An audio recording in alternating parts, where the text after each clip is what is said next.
Boa noite a todos. Boa noite. Continuamos o nosso estudo, a nossa reflexão sobre os elementos, as estruturas, ou a estrutura e as partes do Santo Sacrifício da Missa. Como foi prometido no vídeo anterior, eu fiquei de trazer para vocês a normativa da Conferência Nacional dos Bispos do Brasil acerca da composição e da composição dos cantos, o repertório litúrgico, os cantos a serem entoados, recitados, cantados na celebração da Santa Missa. Quais os critérios? Infelizmente, aqui, ali e acolá, nós percebemos, escutamos, presenciamos até abusos. Cantos litúrgicos com melodias de canções internacionais, canções adaptadas do cancioneiro brasileiro, músicas populares, etc. Músicas cujas letras destoam do espírito da liturgia e assim por diante. Vimos que o guardião da liturgia na diocese é o bispo. E o bispo, por sua vez, deve obedecer às normas que estão acima dele, as normas litúrgicas. O Código de Direito Canônico fala muito pouco das normas litúrgicas, simplesmente diz que sejam observadas as normas dos livros litúrgicos aprovados. Não é lícito a nenhum clérigo celebrar algum sacramento ou sacramental sem levar em conta os livros litúrgicos aprovados. Vejamos agora a normativa da Conferência Nacional dos Bispos do Brasil. Ela se encontra no Diretório Litúrgico da CNBB. É uma norma bastante prudente, mas cuja aplicação na diocese é competência do bispo. Critérios para a criação e escolha do repertório litúrgico. Isso está no Diretório Litúrgico da CNBB. A criação de um repertório bíblico-litúrgico pressupõe o cumprimento de alguns critérios básicos, a saber, os textos dos cantos sejam tirados da Sagrada Escritura ou inspirados nela e das fontes litúrgicas, sejam poéticos, evitando explicitações desnecessárias, moralismos, intimismos e chavões. As melodias sejam acessíveis à grande maioria da Assembleia, porém belas e inspiradas. Letra C. Sejam evitados melodias e textos adaptados de canções populares, trilhas sonoras de filmes e de novelas. Letra D. Seja levado em conta o tipo de celebração, o momento ritual em que o canto será executado e as características da Assembleia. Letra E. Sejam respeitados os tempos do ano litúrgico e suas festas. Letra F. Seja considerada a cultura do povo do lugar. E letra G. Sejam levadas em conta as dimensões comunitárias, dialogal e orante nos textos e nas melodias. Eu penso que são critérios bastante prudentes, bastante sensatos. Essas normas devem ser aplicadas. E a competência para a aplicação das normas litúrgicas que estão acima do bispo, sejam elas da Conferência Nacional dos Bispos do Brasil ou da Santa Sé, na diocese, é competência do bispo. Então, eu estou aqui diante de alguns, o Rafael ali, da equipe de música, enfim, e outros que cantam. Acredito que eles já sabiam dessa normativa e deverão ser muito criteriosos, em comunhão com o pároco, e peço a vocês que, se algum abuso eventualmente aconteça, ou esteja acontecendo, ou aconteceu, espero que não aconteça mais, algum desvio, algum desrespeito a esses critérios nos ambientes e locais reservados ao ao arcebispo do Ordinariado Militar do Brasil, os ambientes e espaços militares, que vocês nos comuniquem, para que tomemos as providências. No nosso ordinariado, não podemos permitir de forma alguma abuso. A liturgia é algo sagrado, lex orandi, lex credendi. A lei da oração é a lei da fé. Nós celebramos aquilo que cremos. E a nossa fé, ela tem que ser resguardada, protegida, a todo custo, de qualquer influência pagã, mundana. Liturgia é liturgia. É, por definição, o serviço sagrado, o serviço dedicado ao culto de Deus, ao culto divino. Na hora das perguntas, certamente, nós podemos colocar aqui esse slide para eventuais intervenções. Vamos então retomar agora, continuando o estudo da missa parte por parte, no número 56 da nossa instrução geral ao missal romano, a questão do silêncio na missa. A liturgia da palavra deve ser celebrada de modo a favorecer a meditação. Deve, por isto, evitar-se completamente qualquer forma de pressa que impeça o recolhimento. Haja nela, isto é, na liturgia da palavra, também breves momentos de silêncio, adaptados à assembleia reunida, pelos quais, sob a ação do Espírito Santo, a palavra de Deus se acolhe no coração a palavra de Deus e se prepara a resposta pela oração. Convém que tais momentos de silêncio sejam observados, por exemplo, antes de se iniciar a própria liturgia da palavra, após a primeira e a segunda leitura, como também após o término da homilia.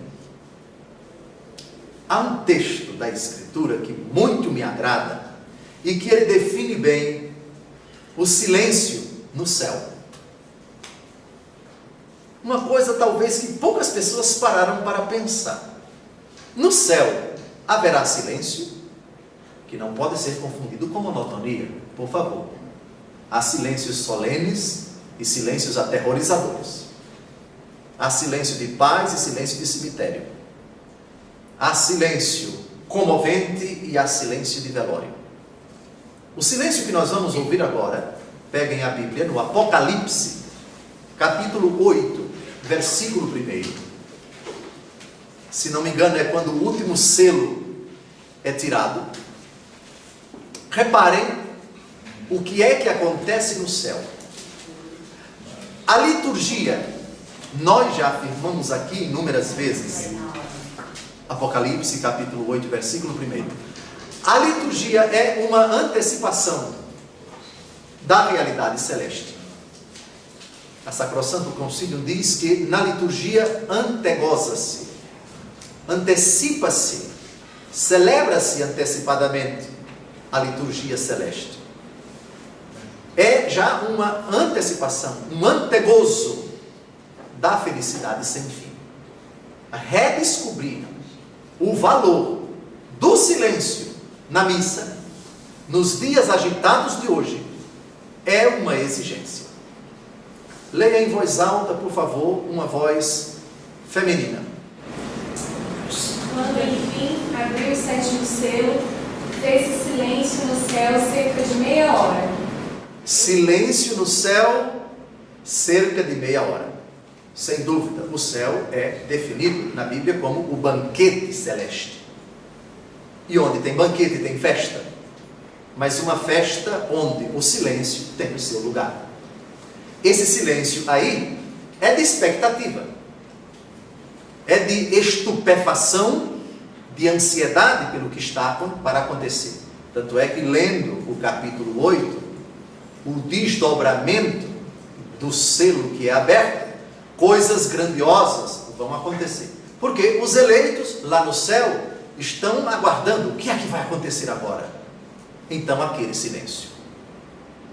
Pois bem, a igreja recomenda o silêncio durante a celebração da Santa Missa. E reparem em que contexto o silêncio aqui é citado. O contexto da liturgia da Palavra de Deus. Maria Santíssima é a Virgem do Silêncio. No capítulo 2 de São Lucas é dito que ela guardava essas coisas no seu coração. No Natal ela não fala. São José também não fala. Maria Santíssima só fala na Bíblia com o arcanjo Gabriel e depois só volta a falar, sabem quando? Não, aos 12 anos de idade. O menino Jesus é achado no templo e ela diz: filho, por que nos fizeste isto? Eis que teu pai e eu te procurávamos aflitos. Ela fala muito pouco, mas característica da Virgem Maria nos evangelhos da infância de Jesus é o silêncio. Eu quero pedir encarecidamente aqui aos leitores e leitoras que têm o hábito de fazer as leituras na missa, particularmente na missa da noite. Isso já vale para amanhã, Dona Cidinha, não sei, enfim, comuniquem por caridade. Quando eu termino a coleta e vou me sentar, a moça, o irmão ou a irmã que vai fazer a primeira leitura, demora realmente uns 15 segundos. Eu acho pouco. Por favor, peça mais 15. Desde quando eu me sentar até a primeira leitura, 30 segundos de silêncio. Para obedecermos, convém que tais momentos de silêncio sejam observados. Por exemplo, antes de se iniciar a própria liturgia da palavra. O bispo se senta, o sacerdote se senta, 30 segundos depois eu penso que é um tempo bom para o irmão ou a irmã subir ao ambão. A senhora se encarrega disso, Dona Cidinha. Amanhã, educadamente, diga isso para os leitores, tá bem? Terminada a primeira leitura, palavra do Senhor, graças a Deus, mais 30 segundos para a equipe de música começar o salmo cantado. Terminado o salmo, mais 30 segundos de silêncio. Terminada a segunda leitura, mais 30 segundos de silêncio para o canto de aclamação. E terminada a homilia, aí é comigo, porque o deslocamento do ambão para a minha cadeira é mais ou menos esse tempo, o tempo de professarmos a nossa fé. Tá bem? Se alguém disser, mas é muito monótono, para que tanto silêncio? A resposta está diante dos olhos de vocês. O silêncio. O silêncio que nos ajuda a meditar, a assimilar, a ruminar, por assim dizer, a mastigar, a colocar dentro do nosso coração, como Maria Santíssima fazia, ela guardava, meditava essas coisas no seu coração, é um aspecto importante da Santa Missa. Eu sei que isso não é comum, mas é norma. A diferença entre normal e comum. Comum é o que se faz corriqueiramente. Normal vem de norma, vem de regra, vem de lei. O normal é o silêncio na liturgia, ainda que não seja comum. Mas é preciso lutar contra essa mentalidade de terminou uma coisa, já está em cima da outra. Terminou o padre de dizer, por nosso Senhor Jesus Cristo, vosso Filho, na unidade do Espírito Santo, amém? Fiquemos sentados, ouçamos isso, ouçamos aquilo, outro, etc. Eu já tomei o cuidado, e é permitido, de colocar todos os comentários antes da missa. Todos os avisos antes da missa. Não é proibido, é permitido.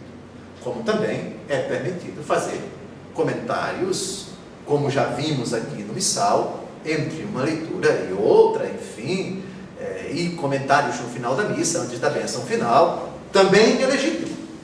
Eu só quero que vocês compreendam que a minha preocupação quase obsessiva em resgatar o silêncio não é gosto pessoal de Dom José, é por causa de vocês. Para que vocês tenham esse momento pessoal com o Senhor que fala na primeira leitura, no Salmo, na segunda leitura, no Evangelho e antes da oração após a comunhão. Tá bem? Próximo, leituras bíblicas. Mediante as leituras, é preparada para os fiéis a mesa da palavra de Deus e abrem-se para eles os tesouros da Bíblia.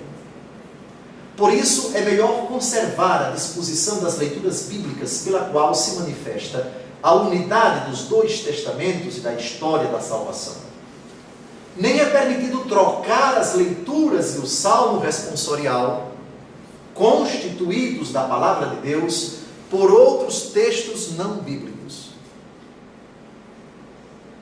Esse parágrafo é muito importante.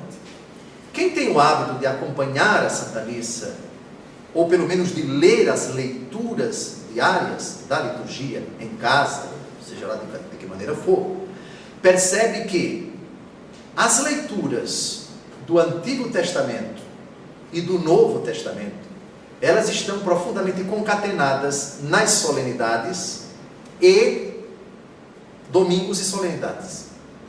Geralmente, a não ser que se trate, por exemplo, na solenidade de Pentecostes, a primeira leitura é dos Atos dos Apóstolos, porque é a narrativa de Pentecostes, e a segunda leitura é um texto do apóstolo Paulo. Mas é raríssimo que numa missa de domingo ou solenidade, a primeira leitura não seja do Antigo Testamento. Quase sempre é. Repito, nem sempre é. Há exceções. Pentecostes é um desses dias. Mas quase todos os dias do ano, nas solenidades, domingos e dias de festa de guarda e outras solenidades, a primeira leitura é sempre do Antigo Testamento. E tem uma razão de ser. Precisamente isto, para mostrar a unidade dos dois testamentos e da história da salvação. Mas, Dom José, às vezes a primeira leitura não tem muito a ver com a segunda leitura, ou às vezes tem a ver, mas quem é deslocada é a segunda leitura, cujo tema não tem nada a ver. Não é verdade. Vai depender muito da capacidade, da percepção, da oração, do estudo do pregador, estabelecer um elo entre todas as leituras. A igreja é sábia. Sempre há pelo menos uma categoria, da qual você pode pegar o fio condutor, por assim dizer, da homilia e estabelecer um raciocínio no qual todas as principais mensagens da primeira leitura, do Salmo, da segunda leitura e do Evangelho possibilitem uma mensagem coesa, uma mensagem harmoniosa, uma mensagem consistente, uma mensagem com uma estrutura de raciocínio para a compreensão perfeita. Então, não é verdade que às vezes aquela segunda leitura está fora de lugar, está deslocada e assim por diante. Não. A palavra, a sabedoria da igreja, quando dispõe as leituras, ela sabe perfeitamente que há um elo entre elas. Mesmo porque é a mesma palavra de Deus. Deus não pode falar uma coisa aqui e aqui falar de forma deslocada. Outra coisa muito importante é que as leituras dos dias feriais, segunda-feira, terça-feira, quarta-feira, quinta-feira, sexta-feira e sábado, são leituras que foram colocadas pela igreja de acordo com o ano A, ano B, ano C. Ano A, São Mateus. Ano B, São Marcos. Ano C, São Lucas. São anos, são divisões que a igreja faz para possibilitar aos fiéis um conhecimento aprofundado dos evangelhos sinóticos. O nome significa os três evangelhos, Mateus, Marcos e Lucas, são chamados de sinóticos porque eles têm uma estrutura parecida. Porque se pode até, mutatis mutandis, estabelecer uma sinopse, um resumo. Eles obedecem mais ou menos, tem mudanças evidentemente, mas grosso modo, obedecem a uma estrutura que é bem diferente da estrutura do quarto evangelho. Isso não quer dizer que no ano A, ano de São Mateus, nos dias feriais, só o evangelho segundo Mateus vai ser proclamado. Não. E no ano B, Marcos? Não. E no ano C, somente São Lucas? Não. A grande maioria dos dias do ano, nós encontramos o Evangelho do ano. A grande maioria das proclamações do Evangelho nos dias feriais e também nos domingos do tempo comum, por exemplo, é daquele evangelista.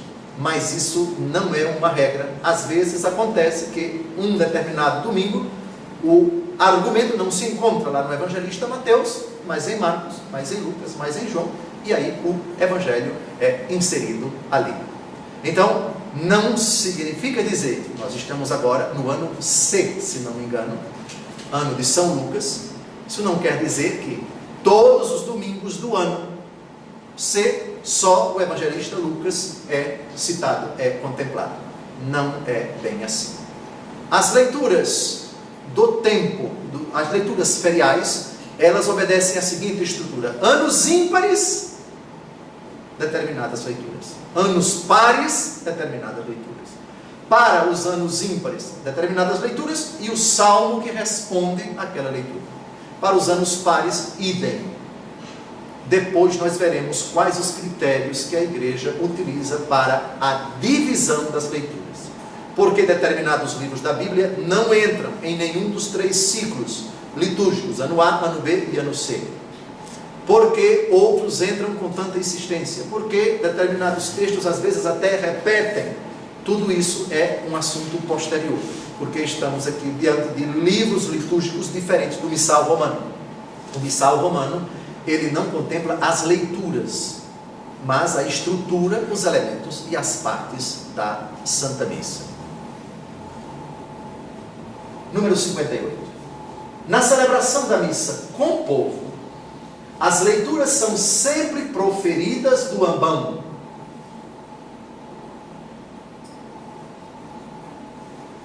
Entende-se por quê? O ambão, que deve ficar no lugar o quanto possível visível da comunidade, é o lugar ordinário a partir do qual a palavra de Deus se dirige a todos. O ambão, como nós sabemos, é símbolo do túmulo vazio, porque foi no túmulo vazio que o próprio Jesus Cristo fez o anúncio da ressurreição. Ele mesmo apareceu, e um pouco antes dele, o anjo que apareceu às santas mulheres, ele não está aqui, ele ressuscitou. Por isso que no tempo pascal, se vocês percebem, o círio pascal, aquela vela grande que significa Cristo ressuscitado, qual é a posição dela? Em que lugar é colocado o círio pascal? Ao lado do ambão, que é símbolo do túmulo vazio, que anuncia a ressurreição de Jesus. Então, as leituras são feitas do ambão. Número 59. Por tradição, o ofício de proferir as leituras não é função presidencial, mas ministerial. As leituras sejam, pois, proclamadas pelo leitor, o evangelho seja anunciado pelo diácono ou, na sua ausência, por outro sacerdote. Na falta, porém, do diácono ou de outro sacerdote, o próprio sacerdote celebrante leia o evangelho. Igualmente, na falta de outro leitor idôneo, o sacerdote celebrante proferirá também as demais leituras. Depois de cada leitura, quem a leu profere a aclamação. Por sua resposta, o povo reunido presta honra à palavra de Deus, acolhida com fé e de ânimo agradecido. Graças a Deus, palavra da salvação.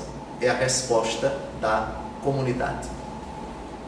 Eu penso que essas normas aqui, elas são do conhecimento de todos. Somente para lembrar, na missa ferial, a pessoa que profere a primeira leitura, ela, em princípio, deveria proferir somente a primeira leitura, para que haja uma divisão de atividades, para que nada se concentre em uma pessoa apenas. Se há pelo menos 2 pessoas presentes na missa, que não são o sacerdote, nem um concelebrante, uma faz a primeira leitura, a outra faz o salmo, a divisão das tarefas. Não tendo 2 pessoas, permite-se que quem faz a primeira leitura recite o salmo. Terminado o salmo, ela profira a aclamação ao evangelho. A aclamação que ordinariamente é cantado, deveria ser cantado, a aclamação, ela é uma antífona, salve ao Cristo obediente, e assim por diante, aleluia, aleluia, aleluia. A comunidade responde, não é? E aí o sacerdote se aproxima, ou o diácono, para proferir ou proclamar o santo evangelho. Então vejam, essa é uma tarefa dos leigos. Até pouco tempo, alguns sacerdotes se recusavam a admitir que os leigos pudessem fazer leituras na missa. Isso é um abuso, não pode ser absolutamente aceitável que o sacerdote concentre tudo em suas mãos, porque a proclamação das leituras da palavra de Deus não é uma tarefa presidencial, mas ministerial. Número 60. A leitura do Evangelho constitui o ponto alto da liturgia da palavra. Por isso que todos devem ficar de pé. Enquanto as demais leituras nós as escutamos sentados, a proclamação do Evangelho todos de pé, porque é o ponto alto. A própria liturgia ensina que se lhe deve manifestar a maior veneração, uma vez que a cerca mais do que as outras, de honra especial, tanto por parte do ministro delegado para anunciá-la, que se prepara pela bênção por oração, como por parte dos fiéis que pelas aclamações reconhecem e professam que o Cristo está presente e lhes fala, e que ouvem de pé a leitura, ou ainda pelos sinais de veneração prestados ao evangeliário. O evangeliário, quando está presente na missa, ele é levado em procissão pelo diácono para o ambão, presta-se honra com o incenso e a aclamação, leitura do Evangelho de Jesus Cristo, etc, etc. Glória a vós, Senhor. Glória a vós, Senhor. Palavra da salvação. Glória a vós, Senhor. É um tratamento, por assim dizer, diferente de palavra do Senhor. Palavra do Senhor, graças a Deus. Palavra da salvação, glória a vós, Senhor. Qual a diferença? Há uma hierarquia de importância nos livros da Bíblia? Sim e não. Não, por quê? Desde o primeiro versículo da Bíblia até o último é palavra de Deus. Portanto, nesse sentido, não existe mais palavra de Deus no Novo do que no Antigo Testamento. Neste sentido, os livros do Novo Testamento não são mais inspirados ou mais importantes do que o Antigo Testamento. Não, de forma alguma. É palavra de Deus, do primeiro versículo do Gênesis ao último versículo do Apocalipse. Nesse sentido, não. Mas, considerando a história da salvação, considerando a distinção clássica entre Antiga e Nova Aliança, e considerando que Evangelho do segundo domingo da Quaresma, domingo passado, a transfiguração, Jesus e no meio de Moisés e Elias, e eles conversavam com nosso Senhor. O Novo Testamento cumpre o Antigo. O Novo Testamento dá sentido, realiza as profecias do Antigo. O Antigo só tem sentido a partir de Cristo e se leva a Cristo. Nesse sentido, o Novo Testamento ocupa um lugar privilegiado. E dentre os livros do Novo Testamento, os Evangelhos ocupam um lugar particular. Por quê? Porque só os 4 Evangelhos narram exclusivamente a vida, as palavras, os milagres, os exorcismos, as maravilhas que Jesus operou, particularmente o seu mistério de paixão, morte e ressurreição. E no sentido estrito, a salvação só nos vem pelo Evangelho, pela Boa Nova que é Jesus Cristo. Nós podemos até dizer que qualquer leitura do Antigo Testamento é palavra da salvação. Podemos, mas se nós matizarmos, ela só é palavra de salvação quando se cumpre no Novo Testamento. Por isso a igreja sabiamente coloca nos nossos lábios palavra do Senhor, não palavra da salvação. Eu repito, ela é palavra de salvação, mas só por causa do Novo Testamento. E não apenas o Novo Testamento, mas por causa do que está nos Evangelhos, a pessoa de Jesus. Está claro? Vocês entenderam por que a resposta que nós damos quando o leitor termina, ele não diz palavra da salvação. Não pode dizer palavra do Senhor.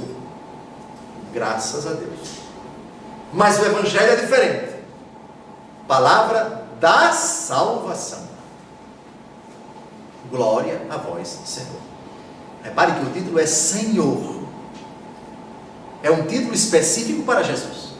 Graças a Deus que a resposta que nós damos à primeira leitura ou à segunda leitura não é necessariamente a Jesus, mas graças a Deus. Claro que quando a segunda leitura é do Novo Testamento, esse Deus já se entende a Trindade Santa. E também, quando a leitura é do Antigo Testamento, graças a Deus, o Deus que nós reconhecemos é o Deus da Trindade. Mas essa distinção sutil é para mostrar a cadência, é para mostrar essa pedagogia. Deus primeiro falou na Antiga Aliança, graças a Deus. Agora falou-nos pelo seu Filho. Assim começa a carta aos Hebreus. Muitas vezes e de muitas formas Deus falou ao seu povo. Agora, nesses tempos que são os últimos, falou-nos por meio do seu Filho. Então, eu espero que tenha ficado claro por que essa diferença de impostação no término da proclamação das leituras, palavra do Senhor, e por que o povo deve responder não palavra da salvação, mas graças a Deus. Ao invés, no Evangelho, o padre não diz, o sacerdote não diz, o diácono não diz palavra do Senhor. Não, palavra da salvação. E o povo responde glória a vós, Senhor. Tá bem? Muito bem. Próximo. Salmo responsorial. Se vocês em alguma missa já viram alguém substituir o salmo por algum canto, por mais bonito que seja, e chamou esse canto de meditação, isso é caso de Polícia Federal. Lá no setor militar urbano, leva o caso para lá e deixa preso. Com brincadeira e tudo, mas essa brincadeira tem uma razão de ser. Nós não podemos vilipendiar o salmo responsorial. Podemos até substituí-lo por outro salmo, contido no missal, no lecionário, se naquele dia for permitido alternar, substituir uma leitura por outra. Mas substituir o salmo por um canto de meditação, isso não. É uma parte da missa. Cortar a parte da missa, tirar uma parte da missa, é deixar a missa coxa. É tirar um elemento que é integrante, estrutural da Santa Missa. Estou vendo aqui alguns dando um risozinho assim, como quem disse, eu já vi isso. Eu espero que vocês nem me contem para não ter um ataque do coração, porque substituir o salmo por um canto de meditação é grave. A primeira leitura segue-se o salmo responsorial, que é parte integrante. Por favor, olha aqui que palavra forte. Integrante da liturgia da palavra, oferecendo uma grande importância litúrgica e pastoral por favorecer a meditação da palavra de Deus. Sempre, sempre e sempre, o salmo responde em forma de canto aquele assunto, aquele tema que acabou de ser tratado na primeira leitura. Podem olhar, obrigatoriamente, o tema da primeira leitura é retratado no salmo. O que se canta no salmo, por assim dizer, continua o tema da primeira leitura.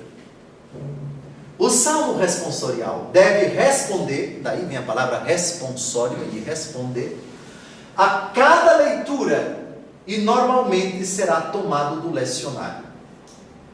De preferência, o salmo responsorial será cantado. Atenção, cantores, de preferência. Já explicamos por quê. A palavra salmo, psalmos, na língua hebraica, significa um canto recitado para ser entoado com instrumentos de corda. Então, é um canto por antonomasia. A letra foi composta, foi redigida, foi feita para ser cantada. De preferência, o salmo responsorial será cantado, ao menos no que se refere ao refrão do povo. Repare como a igreja é sábia. O ideal é que seja todo cantado. Se não puder ser todo cantado, pelo menos o refrão. Assim, o salmista ou o cantor do salmo, do ambão ou outro lugar adequado, profere os versículos do salmo enquanto toda a assembleia escuta sentada, geralmente participando pelo refrão, a não ser que o salmo seja proferido de modo contínuo, isto é, sem refrão. Nesse caso, todos cantam. É uma parte também muito significativa, muito bonita, integrante da missa e que não pode ser cortada, não pode ser substituída. Repito, em determinados dias permite-se a escolha das leituras, de acordo com o tema, com a razão, a motivação da celebração, missa votiva de 80 anos, 90 anos de uma pessoa, se a liturgia permite naquele dia uma celebração com aquela intenção especial, escolhem-se as leituras apropriadas para o acontecimento, uma pessoa de 90 anos de idade, e o salmo, consequentemente, e a primeira leitura e o evangelho podem ser escolhidos desde que com as leituras que são facultadas, e são muitas, para cada ocasião, para cada tempo, para cada solenidade, para cada festa votiva, tem leituras apropriadas, e aí se escolhe uma primeira leitura e um salmo adequado que responda àquela primeira leitura. Mas para que o povo possa mais facilmente recitar o refrão salmódico, foram escolhidos alguns textos de refrões e de salmos para os diversos tempos do ano e as várias categorias de santos, que poderão ser empregados em lugar do texto correspondente à leitura, sempre que o salmo é cantado. Há uma abundância, há uma fartura, há uma quantidade considerável de leituras e de salmos e de evangelhos a serem facultados para a escolha do celebrante. Se o salmo não puder ser cantado, seja recitado do modo mais apto para favorecer a meditação da palavra de Deus. Em lugar do salmo proposto no lecionário, pode-se cantar também um responsório gradual, do gradual romano, ou um salmo responsorial, ou aleluiático, do gradual simples, como se encontram nesses livros. É aquilo que eu já disse para vocês. A liturgia da igreja, em determinados dias do ano, permite, as normas litúrgicas permitem essa flexibilidade. Trocar salmos não significa substituí-los. Em determinados dias, esse salmo pode ser substituído por outro. E lógico, se esse salmo vai ser substituído e o salmo é responsorial, temos que modificar também a leitura. Não é correto escolher uma leitura e um salmo que por si responde ao tema da leitura, seja incluído ali um salmo só para agradar fulano e beltrano, mas cujo tema, cujo assunto, não tem nenhuma relação com o tema da primeira leitura. Aqueles que querem inovar, alguns admitem até a possibilidade, erradamente, de colocar o salmo responsorial depois da segunda leitura, ou um outro salmo depois da segunda leitura. Isso não é correto. Pode-se sim, depois da segunda leitura, um canto de aclamação ao evangelho que seja um salmo. Isso pode. Mas aí não é propriamente mais um salmo, já é um canto de aclamação ao evangelho. Evidentemente que o canto de aclamação ao evangelho tem que ter, não pode contradizer o tema do evangelho. Mas do evangelho nós vamos tratar daqui a pouco. Aliás, já entramos nesse assunto. Aclamação antes da proclamação do evangelho. Após a leitura que antecede imediatamente o evangelho, canta-se o aleluia. Na quaresma não pode. No advento pode. O que não pode no advento é o glória. O glória nem pode na quaresma, nem no advento, mas a palavra aleluia, ou cantos aleluiáticos, no advento, eles são permitidos. Ou outro canto estabelecido pelas rubricas, conforme exigir o tempo litúrgico. Tal aclamação constitui um rito ou ação por si mesma, através do qual a assembleia dos fiéis acolhe o Senhor que lhe vai falar no Evangelho, saúda-o e professa sua fé pelo canto. É cantado por todos de pé, primeiramente pelo grupo de cantores ou cantor, sendo repetido se for o caso. O versículo, porém, é cantado pelo grupo de cantores ou cantor. Vou dar-vos um pequeno exemplo de uma missa. Vejamos aqui a missa do terceiro domingo da quaresma, que é o de hoje à noite e amanhã pela manhã.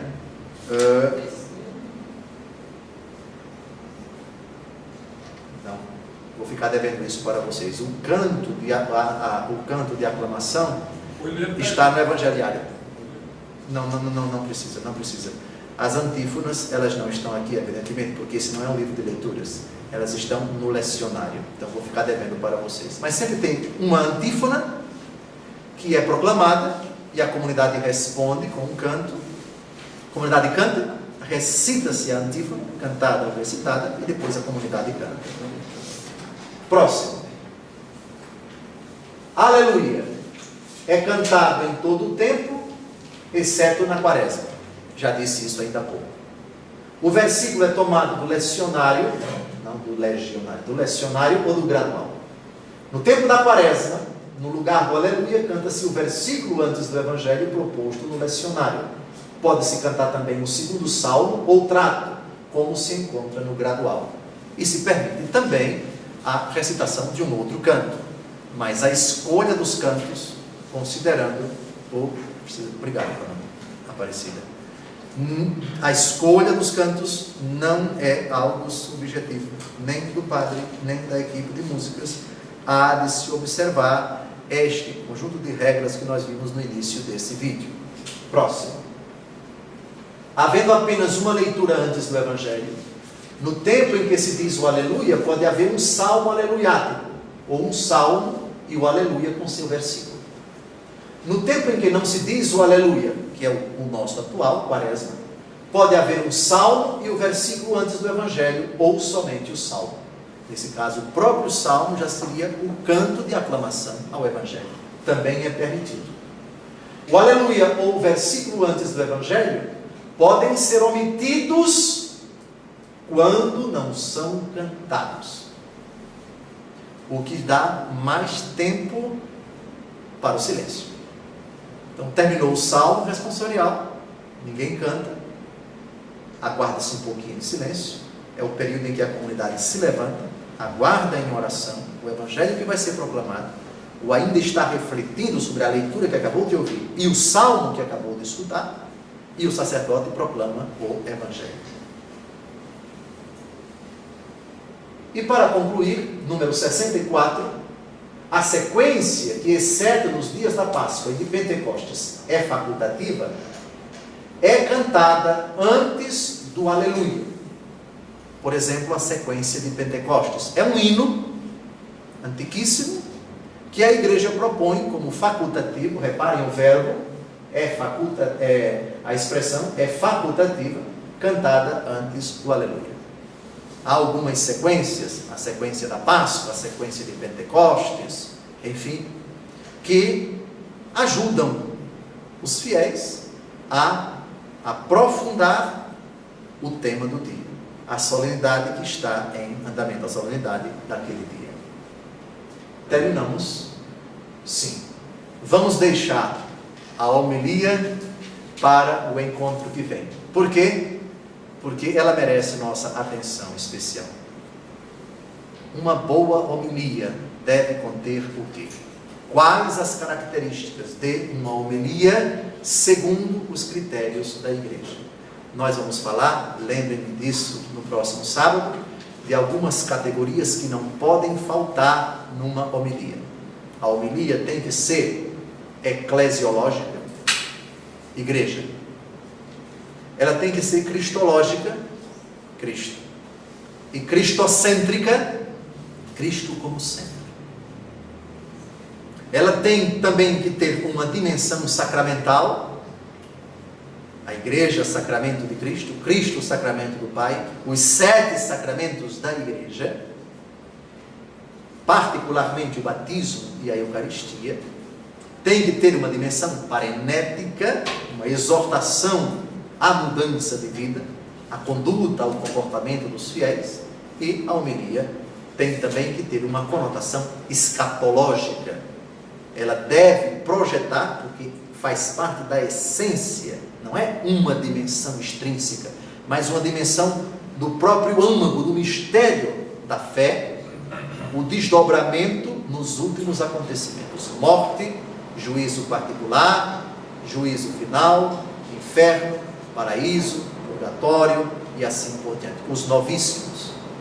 Não que todas essas dimensões devam aparecer numa única homilia, mas ao longo do ano, numa sequência de homilias, há de se priorizar isto, porque o mistério da fé tem todos esses âmbitos, tem todas essas dimensões, tem todas essas exigências.